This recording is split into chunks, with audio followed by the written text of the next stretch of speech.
Welcome to the first session of Integrated Marketing Communication students. I am Professor Priyanka Mathur Dhingra and I will be taking you through the semester and we will learn some things about integrated marketing communications.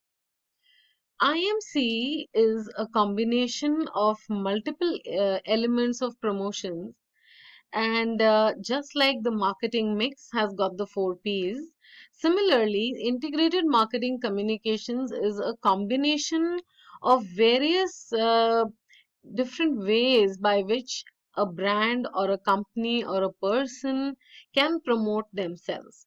So, let us go to the next slide. Okay.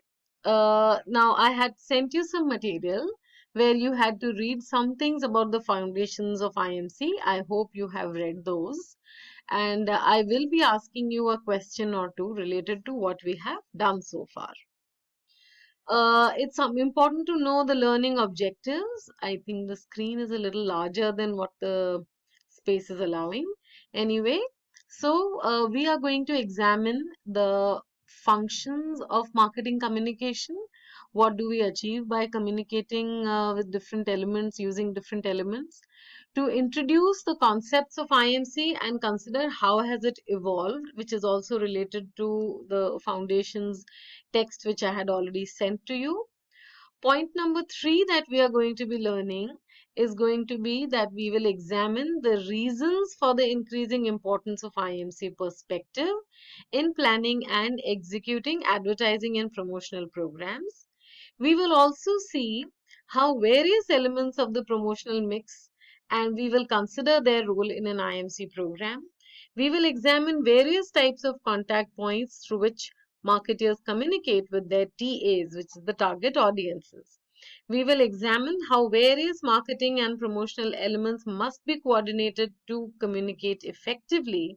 And last, to introduce a model of the IMC planning process and examine the steps in developing a marketing communications program.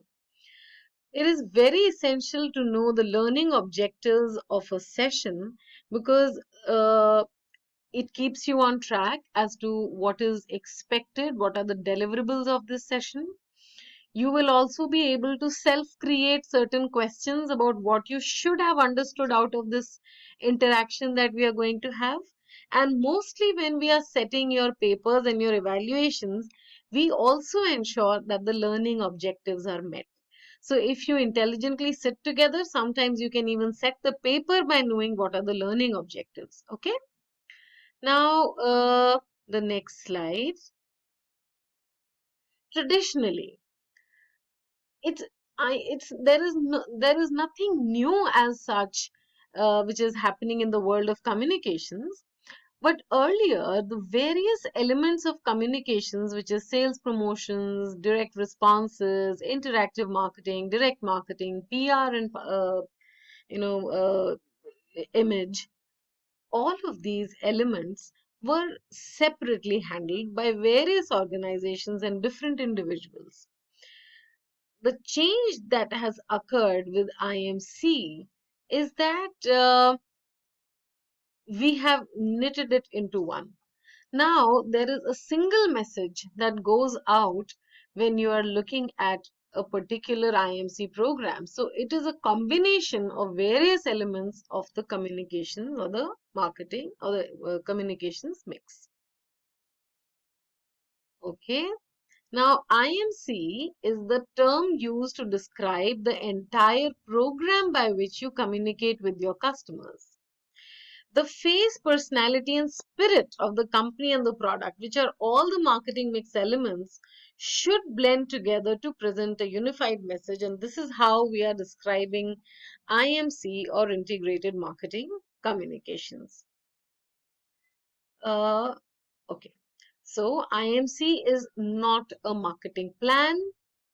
It is a portion of the plan which involves all promotional aspects. So we are going to learn about personal selling, we are going to learn about sales promotions, we are going to learn about trade promotions, advertising, public relations, corporate, as well as product positioning.